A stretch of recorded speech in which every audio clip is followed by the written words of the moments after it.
And that's the thing that I want everybody to take away from this, is that I don't do this because I want more agency owners to buy yachts and summer homes in the Maldives. The result of a profitable agency is one that is actually good for stakeholders, one that doesn't have to lay off the team every time that there's a small gap in utilization or a proposal falls through the cracks, one that doesn't have to underpay their team, one that doesn't have to say the project's going to be done by Friday, but then figures out they underscoped it by 20% and somebody loses their weekend because of it. Those are the real impactful byproducts that come from running an agency that's profitable. Profitability is really the result of being a good operator and being a good steward of those things. Welcome to the Happy Clients Podcast, brought to you by Dot & Company. Whether you're a virtual assistant, an agency owner, or a client-facing account manager, we all deal with clients. Lucky for you, client management is what we do best. Now, let's dig in, chat cam life, and have some fun along the way. Here's the Happy Clients. Why don't you tell us all about you and how you got started? Like, I want to know actually how you got into the agency space. So dish it all. Yeah. It's a good question. So I'm Marcel. I'm from Atlantic Canada, just like the two of you. Nobody who's listening to this knows where that is, probably. We're like Maine's hat, just north of Maine. There are things there. There are people there. We have a whole other time zone. We have two other time zones. In fact, Newfoundland has a half a time zone. So that's where I live. And all I care about is agency profitability and watching The Office, basically. That's my entire life. And so I run a company called Parakeeto, and our entire mission is to help agencies measure and improve their profitability, which if you're running an agency right now, you've probably realized it's way harder than it should be. Seems like such a simple thing. You get into the nuance of it and it's not at all. So that's what we do. And I've been doing this for almost 5 years now. I started my first agency back in my early 20s after I left my job at Apple, determined to become a successful entrepreneur. I was convinced I was going to be like the next Mark Zuckerberg.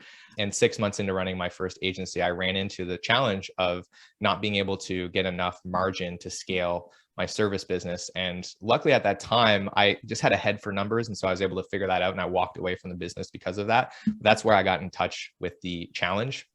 And then I got very interested in software because, of course, being an entrepreneur wasn't hard enough. I had to pick the hardest possible business model. And so I spent a few years trying and failing things in that space, but I became close with a mentor of mine, Dan Martel, who later introduced me to Jared, one of the original investors in this company, who had this idea of like, he was running an agency, a pretty substantial agency out of Boise.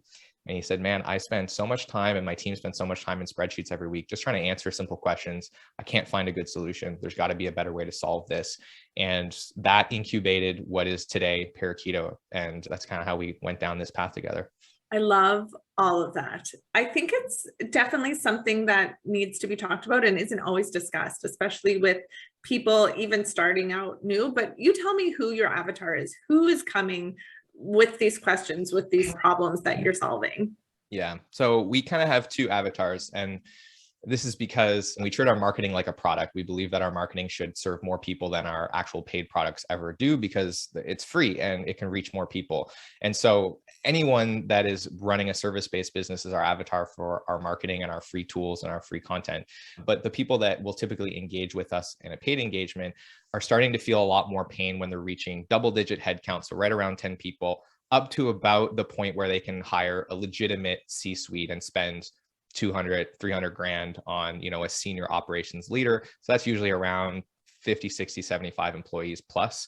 So that sweet spot of like 10 to let's call it 50, they don't really have the resources for a full-fledged operations team and like highly competent people that have experience. Unless a founder on the team just knows this stuff, they're generally giving this to a project manager who's already got a full-time job on their plate to try and figure out. And they end up just feeling like we never have the data that we need to answer questions. And they're usually coming to us when the symptoms are like, we're super busy, but we're not making any cash. Like we can barely make payroll. There's not a lot of profit here. Or we're trying to ask all these questions, like what clients and services are most profitable? And are we utilizing our team properly? And if we close this deal, when can we start it? And do we need to hire people? If those are the kinds of things that you're kind of running around trying to build spreadsheets or just scratching your head and making guesses about, then it's a pretty good sign that we might be able to help you with all the free stuff that we're doing or with the services that we have. So needed in our space.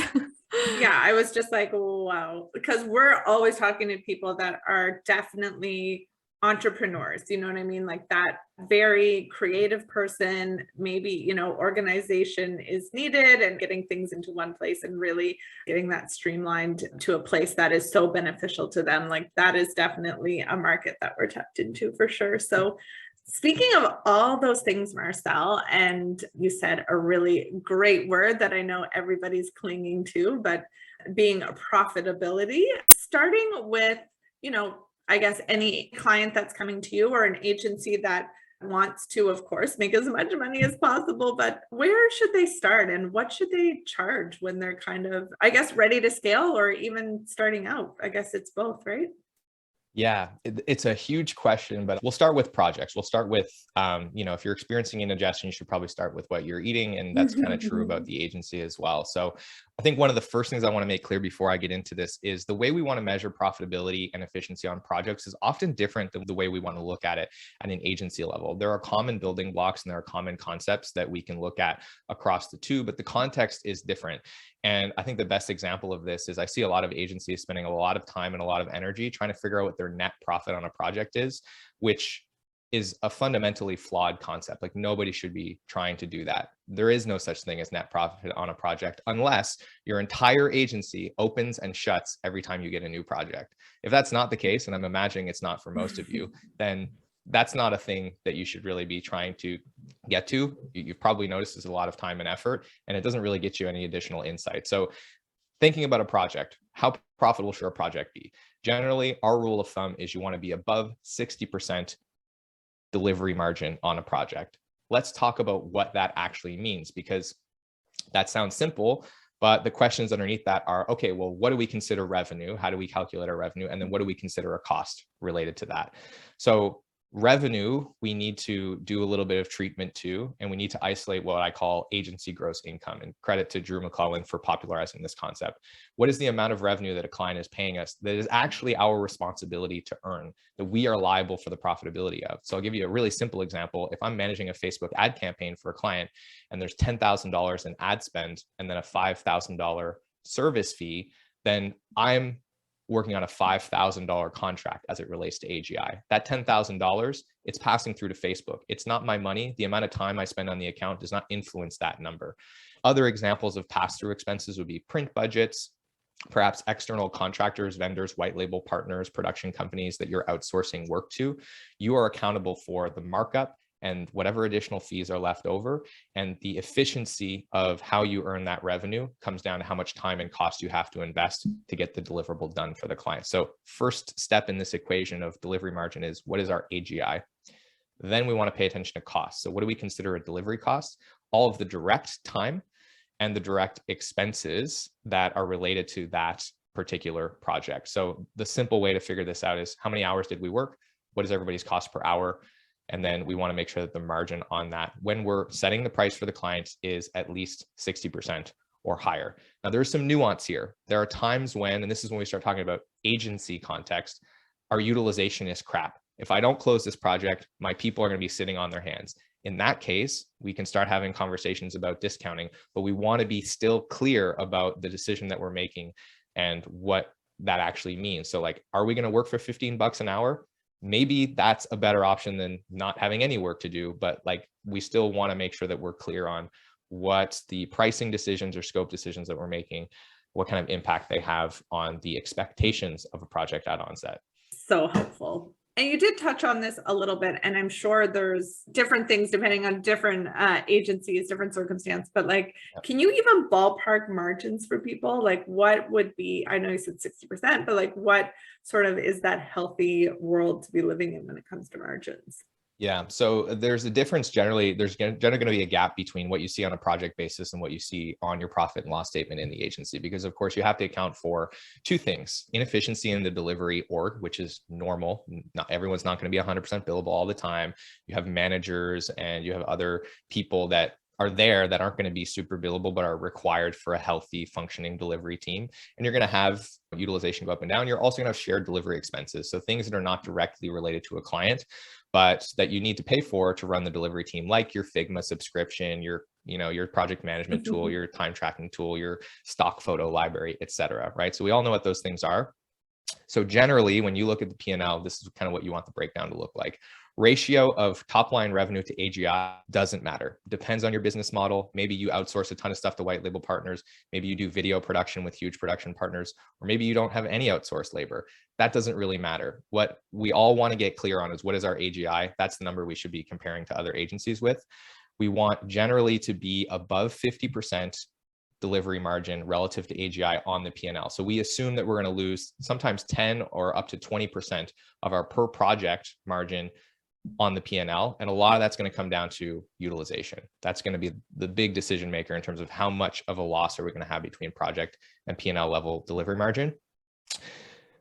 Delivery margin is generally going to be made up of anywhere from 30 to 45% payroll. So the people that you pay that are allocated to the delivery team, and then usually about another 5% for shared delivery expenses. That's all your software and stuff like that. And then finally, you're going to have your overhead spending, and your overhead spending generally you want to be between 20 and 30% of your AGI, broken down into the following buckets: about 4 to 6% on your rent and facilities, about 8 to 12% on administration, legal, bookkeeping, accounting, finance, administrative staff, and then about another 8 to 12% on sales and marketing. That should leave you with, based on this equation, more than 20% net margin. Up to 40% is reasonable. 20 to 40%, you're performing reasonably well as an agency. And ultimately, it should be your decision at this point how much profit you want to have at the end of the year, because of course, you're welcome to say, I don't want a 40% net profit. I want to take another 10% of our profits and dump it back into sales and marketing. You can make that decision, but it should be a conscious one that you're aware of. So those are some helpful benchmarks. And if you're listening to this and you're on a treadmill and you're in the car and you're like, I really should be taking some notes, we have a toolkit that you can go grab that has all of this information in it, so you can refer to it later. That was definitely my next question, because I can almost hear the panic right now. Like people are like, oh, I'm not do you have there. a spreadsheet I can use? Where do we get the tool? Parakeeto.com/toolkit. Hopefully we'll have it in the show notes or somewhere that they can access definitely. it. But that's a free set of tools, spreadsheets, templates, checklists, as well as training videos. It's basically a free course, everything you need to know to get the basics in place in your agency for measuring performance. Like I said, I just want to serve more people. So that's available to you. If you're listening to this, make sure you go check that out. And there's all kinds of goodies in there for you. Love it. So I want to dig into, I know we touched on employees. So a lot of the agency owners we work with have employees, whether they're contractors or they're full-time. So when do you encourage agencies to bring in help? Yeah. So it kind of depends. And there's this concept that we like to use internally called workforce elasticity. And that's a really fancy way to say, do we hire a full-time person or do we use freelancers? We just like to sound smart, as you can tell. Basically, the idea there is it depends on utilization and the fluctuation in utilization. So if you're still trying to figure out how to get clients and there's ups and downs in your client work, or you have positions or service offerings where you don't have a super consistent floor to the amount of work that you're able to bring in, then you're likely better off using freelancers in the short term that are going to have generally a higher rate per hour, but you don't have to pay for their unutilized time. You leave them with that burden. And what you basically want to be doing is measuring and forecasting your capacity and your utilization so you can just time it. You can literally look at a piece of paper and it says, well, if you close these 3 deals, and the average amount of time that you've required for design or project management or whatever over the last 3 months has been this, then you've got enough hours here to utilize somebody at more than 50 or 60%. And you can just do the math on what's my cost per hour at that level of utilization relative to what I'm paying right now. And it's very easy math to do when you have the basic building blocks in place. That's kind of the very detailed answer, but at a high level, it's just a question of like, be aware of your utilization. If it's low and your sales pipeline is fairly inconsistent or the utilization on a service is fairly inconsistent, then use more elastic resources and it'll help you make better decisions in the sales process, because the last thing that we want to do is be closing work just to bring in the revenue because we've got overhead and payroll to spend and it's not a good fit. It's not a good client. It's not at a price that we want. It's always better and more fun, I think, as an agency owner to sell from a place of not necessarily needing the work. Totally agree. So Marcel, do you work with many people who are building agencies to sell? So working with you to build profitability so that they can exit? Yeah, I'd say a mix. There's lifestyle business people. There's people that want to sell. The funny thing is the execution for both is pretty much the same.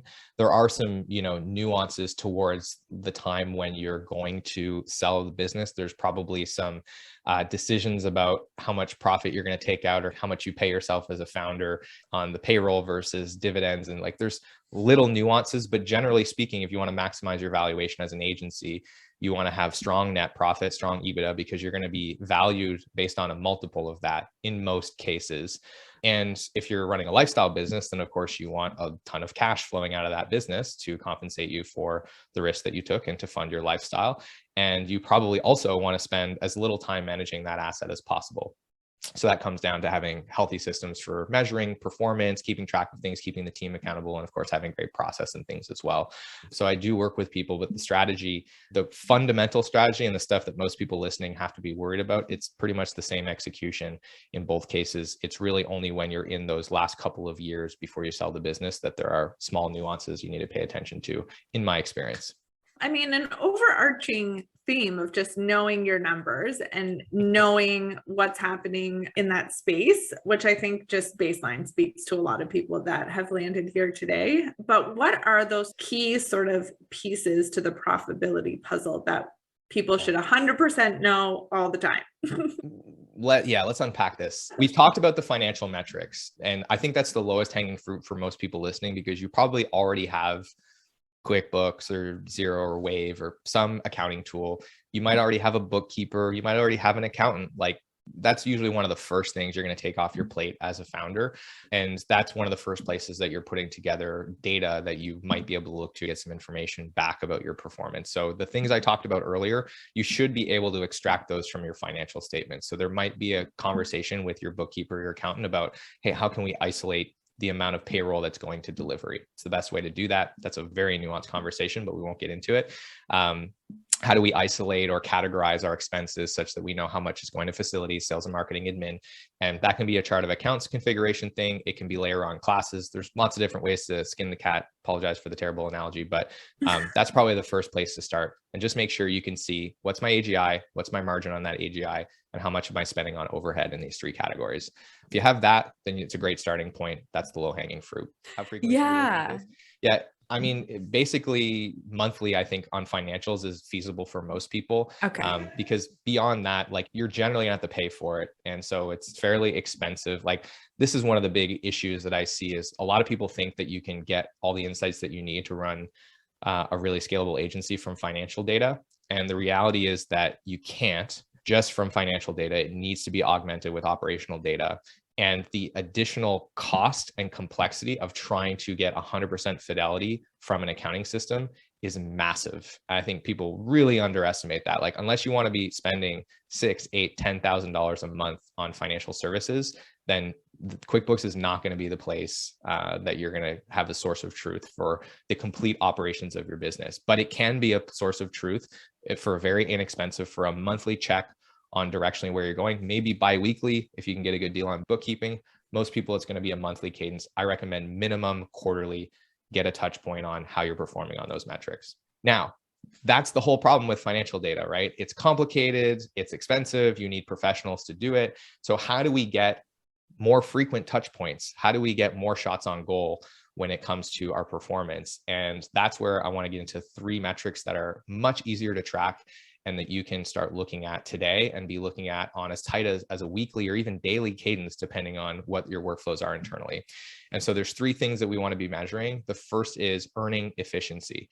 So delivery margin is the most accurate way to calculate earning efficiency, but it lives in the financial system. Therefore, there's all kinds of challenges and latency to that. The faster way to measure earning efficiency is a metric called average billable rate, and super easy to calculate. We take our AGI, which we talked about earlier, agency gross income, and we divide it by the number of hours that were required to complete that deliverable or against that period of time. The cool thing about this metric is you can look at it in a subsection of clients or projects, or even depending on how detailed your data schema is, you can look at it at a phase level or a task level. And you can also just look at it over time horizons. So you could say, what was our AGI last quarter? And then you could slice that by last quarter for website projects. And then you could even, again, depending on how aggressive you want to get, slice that by last quarter website projects for the wireframing phase. what was our ABR. So you can use this to start to compare anything to anything, as long as you've designed it properly. And it's very simple math. How much revenue is attributed to that? How much time was spent to earn it? And then you can start to get a sense of, okay, on website projects, we average $190 per hour. We earn X amount of revenue. It takes us this much time. But on video projects, we average $112 per hour. So that's an insight, right? Or this team over here is way more efficient than this other team.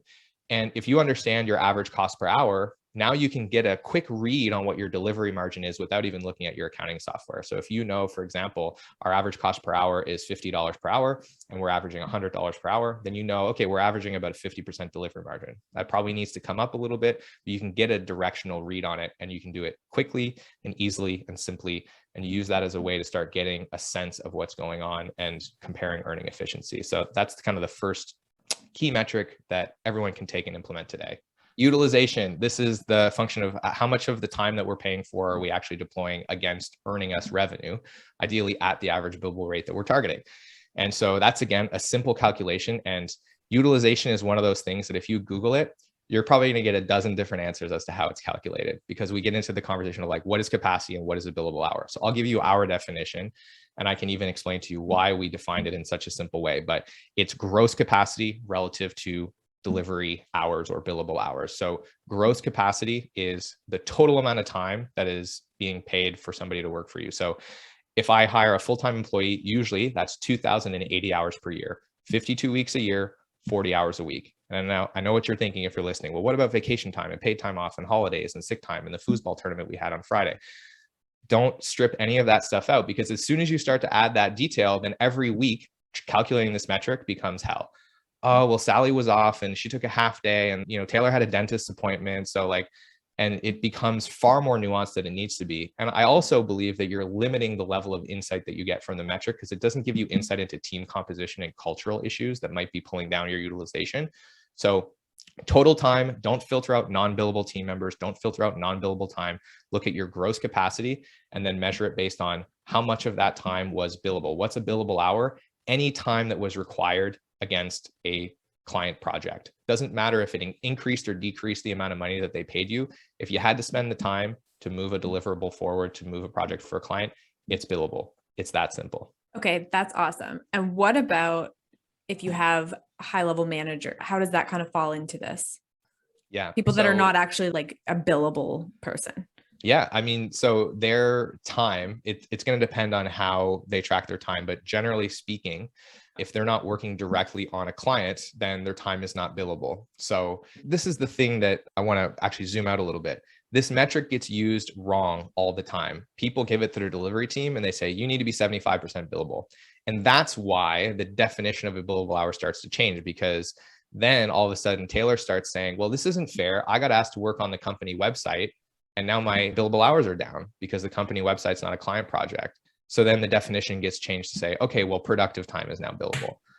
And then the manager goes, well, I'm expected to be 75% billable, but I spend all my time on like team meetings where we're talking about 10 projects at a time instead of just one. So now the definition of billable hour gets changed to incorporate that as well. And the purpose of utilization is not to hold your team accountable to working. It's to hold you and your project management organization accountable to doing a good job of keeping your team busy. It's not their responsibility to pull work out of their butt. It's your responsibility to give them enough work and clear enough definitions that they have a chance at being productive enough to be productive and to be additive to the business. So the simple answer to your question, Taylor, is only time that's billed against clients is billable, and the total time that you're paying for on the teams is what's being accounted for as your capacity. So if I hire a creative director and they're going to be, you know, maybe spending 10 hours a week, like in projects, doing some tweaks, giving people high level direction, and the other 30 hours a week, they're managing the team, they're building the systems for creativity. Maybe they're just like being creative, whatever that means. They're doing yoga in Central Park, whatever their thing is that keeps their juices flowing. But that time is an expense that's allocated to delivery. It's a cost of running the delivery team, but it's not billable. It's not earning revenue. And that's okay. We need to be able to understand that there's a certain amount of inefficiency that is required in a delivery team for it to work. And we just want to make sure that as an entire organization on an annual basis, we can get to around 60%. 60% plus deployed against billable time, generally, you're good. As long as your average billable rate is healthy, you're charging enough money, you shouldn't have to work people any harder than that. And you shouldn't have to under-resource admin and sales to a point where, you're hitting 75, 80% annual billable targets. That's unrealistic. For individuals, though, on a weekly basis, it's fine to say 30, 32, 34, 36 hours, depending on the role, but understand that that's on a weekly basis. Over the course of a year, they're going to need time off. They're going to need weekends. They're going to need sick time. There's going to be holidays. So that's all going to get stripped out. The net target for the whole business is about 60%. Cool. That's super helpful. Amazing. So we've talked about financial metrics, low-hanging fruit. We've talked about average billable rate as a way to measure earning efficiency quickly. We've talked about utilization as a way to essentially manage if you're over or understaffed, or how much of your staff should be elastic, and how good of a job you're doing of utilizing that available time. The last metric is scoping accuracy. How close to what we thought was going to happen was the actual execution of a project? And again, you can start to structure that as aggressively as you want. The starting point is at the project level, right? So we thought it was going to take 200 hours to get this done. It took 250, or it took 150, right? And now we have some directional insight to say, we are not doing a good job of making assumptions about client work, or we are doing a good job. And your goal is to get to within 10% of your assumptions over time.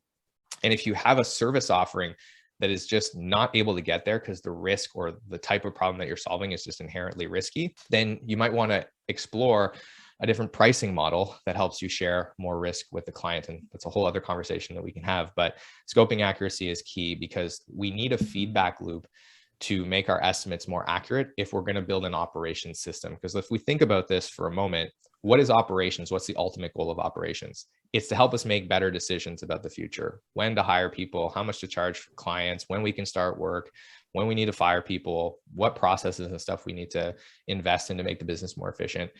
All of those systems are based on the assumptions we make about client work. So if those assumptions aren't good, all those systems are going to be built on a quicksand foundation.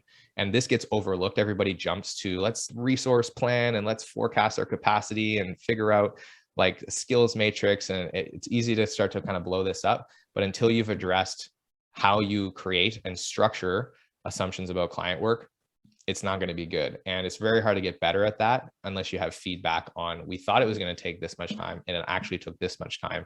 And you get to go through several cycles of that to collect data, and then also have several retrospective meetings with your team to start to hone in on the process improvements that can start to mitigate how far from the expectation these kinds of things can go, because the process isn't well defined. Very good.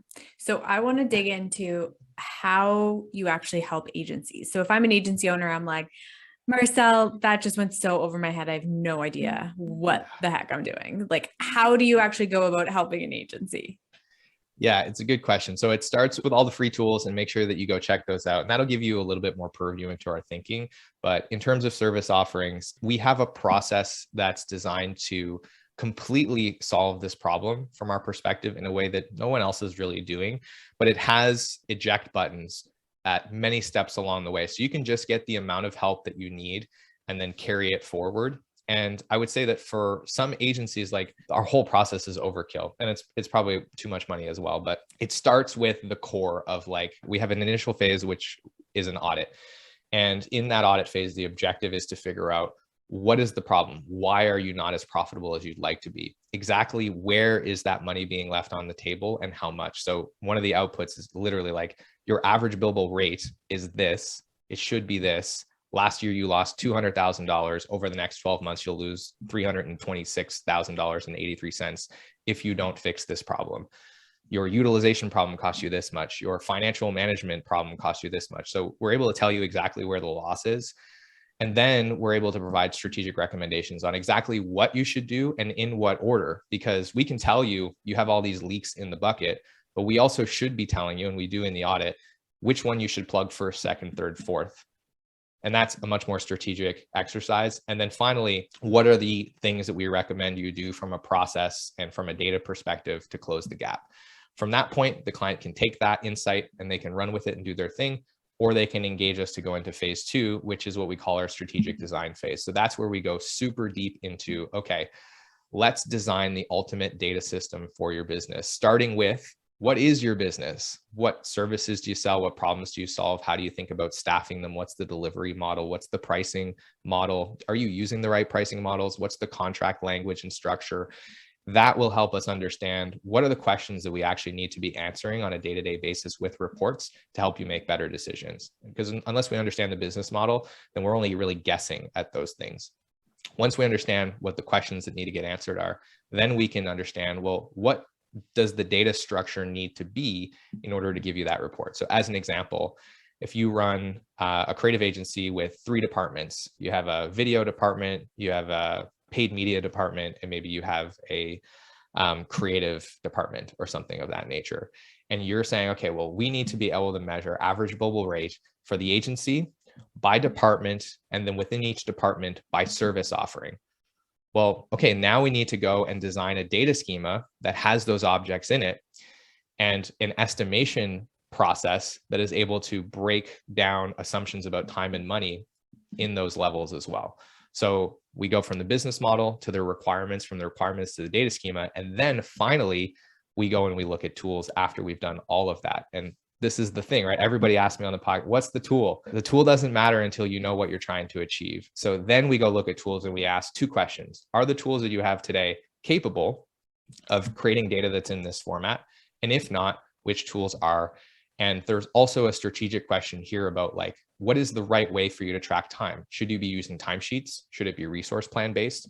There's nuance in the delivery model that informs that. What is the right way for you to be measuring % complete on a project? Should it be timeline based? Should it be based on tasks? Should it be subjective, or should it be based on hours relative to a budget? Again, there's nuance in the delivery model on what the right way to do that is. So it's a very thorough process, but by the end of that strategic design process, you should have crystal clarity on exactly what reports you need, exactly how everything's calculated, exactly what the data needs to look like to get you there, and exactly where every single piece of data is going to come in every single one of your tools, and how all the things need to be set up. You have SOPs for that. So that's phase 2. Again, clients can eject and then give that to their team and say, go set it up like this and manage it. But there's also the option to have us come in and do the last part of it, which is building a transformation layer for your data, building your reports, and then actually maintaining those for you. So the analogy I want to use here is, imagine if you had to use QuickBooks or Xero or some accounting system, but you didn't have the step where you get to tell it where all the expenses go. How painful would that be? It'd be terrible. Mm-hmm. All of the agency reporting and management systems that I've seen, that's basically how they behave. The team comes in and they're putting in time, they're putting in projects. It's messy. There's spelling mistakes. The timer ran for 99 hours. It's not set up in the right format. They didn't follow the naming convention. And that goes straight into the reports. And so without some kind of a middle step to amalgamate the data, transform it, make sure that it's actually getting into the right format, then you need some other process by which you're policing the team or going back and cleaning up all their historical data at the source. And if you make changes, well, now you have to go clean up all the historical data, or you have to lop it off and lose it. So it's not a really great solution. So we take this different approach where we build this middle layer where we pull all the data in from your tools. We then transform it into the right format, and then we load it into reports. And we become essentially like your accounting team for ops data. So the same thing a bookkeeper is doing, cleaning up your financial data, we're doing that for your time tracking and project and people data. And then if you decide we want to change a time tracking tool, or we need to change the way that's set up, or we want to change the services that we're offering, we can fold all of that into the system without losing historical data, without breaking anything, and without missing a beat. So that's kind of the last part. If you choose to engage us for the full-fledged service, then you can take it that far with us. So that's a lot of detail. You might need. Yeah, this brought me right back to business school. Like I can just see it, all the data scheming and all this. I'm like, oh yeah, okay, it's all coming back. Yeah, you're super nerds and I love it. Okay, second last question. Out of all these projects that you've done in agencies, building these systems and things like that, what is one that you are the most proud of? And can you give us kind of an overview of what that looked like? Maybe a transformation. Yeah, I have to say it's our longest standing client and one of the first clients that we ever started working with under this kind of an arrangement. Their name is Goldfront. And we had a lot of help, granted, because their work is incredible. Their client roster is just like, it seems made up. It's like Uber, Slack, Nike, Google, Adobe, like crazy client base. So they've done everything that they needed to do to bring in great work that's with high value clients, et cetera. But when I met them, The founder honestly probably could have been making more money working somewhere else, but had a passion, wanted to grow the business. And in under 3 years, they've grown more than 70% year over year. So they've gone from about 1.4 to, they'll probably do south of $6 or $7 million in AGI over this coming year. And the profit margin has more than tripled on that. And the team is working less overtime and their systems are much cleaner. And that's the thing that I want everybody to take away from this, is that I don't do this because I want more agency owners to buy yachts and summer homes in the Maldives. The result of a profitable agency is one that is actually good for stakeholders, one that doesn't have to lay off the team every time that there's a small gap in utilization or a proposal falls through the cracks, one that doesn't have to underpay their team, one that doesn't have to say the project's going to be done by Friday, but then figures out they underscoped it by 20% and somebody loses their weekend because of it. Those are the real impactful byproducts that come from running an agency that's profitable. Profitability is really the result of being a good operator and being a good steward of those things. And so those things are happening at Goldfront, and the business is more successful. And I'm really, really proud of the progress we've made there. Love that. Love it. A success story. Amazing. So Marcel, final question. Where can people get in touch with you and your team so that they can get all of these things implemented and get your help? Yeah, you can, first of all, go to parakeeto.com, check out our blog, check out our podcast. We have a podcast called the Agency Profit Podcast. You can find it probably wherever you're listening to this. Make sure you subscribe if you want to go deeper on this kind of stuff. And if you want to connect with me directly, of course, you can schedule a call through their website, or you can connect with me on LinkedIn. I'm wearing a shirt with birds on it. I'm not hard to find. There's not a lot of Marcel Petitpas out there. That's wherever you should go. And of course, final plug for the toolkit. Make sure you go check that out. I want you to have it. So parakeeto.com/toolkit for a bunch of free stuff. We'll link it for sure. Everything will be below. Thank you so much, Marcel, for coming on the Happy Clients podcast. And I'm sure all of our listeners will get so much value, and hopefully download that toolkit and reach out to Marcel and his team. Thanks for having me. It was great. Thanks, Marcel. Cheers to happy clients.